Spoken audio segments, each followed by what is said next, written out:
ఏంటి నువ్వు అనుకున్నట్టు ఏం జరగట్లేవా? నువ్వు ఎంత కష్టపడుతున్నా, ఎన్ని ఎఫర్ట్స్ పెడుతున్నా, నువ్వు అనుకున్న గోల్ రీచ్ అవ్వట్లేదా? సరే నీకోసం ఏంటి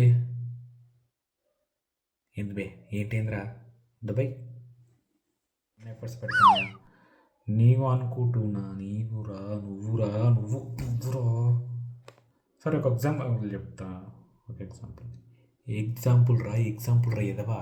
ఎగ్జ్ కాదురా. ఎన్నో ఇంటర్న్షిప్ చేశా. సో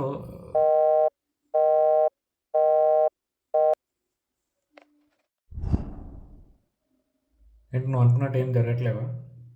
నువ్వు ఎన్ని వేషాలు చేసినా జరగవు అవి. జరగవు. పనుకోరా సావు. నువ్వు ఎంత ఎఫర్ట్స్ పెడుతున్నా ఊరి కొడక. జొమాటో, స్విగ్గీలో అండ్ బైక్ ట్యాగ్ ఈ స్విగ్గీ జొమాటో అని చేస్తున్నా. పోయిందా దొబ్బింది. మళ్ళీ ఫస్ట్ నుంచి చేసుకోవడమేగా. బాయ్. లేవా నువ్వు ఎన్ని ఓ ఫర్ ద గుడ్. అది కాదు. ఓ ఫర్ ద బెటర్. చచ్చా. ఓ ఫర్ ద బెస్ట్. ఓకే, అది ముచ్చట. Thank you. జై హింద్.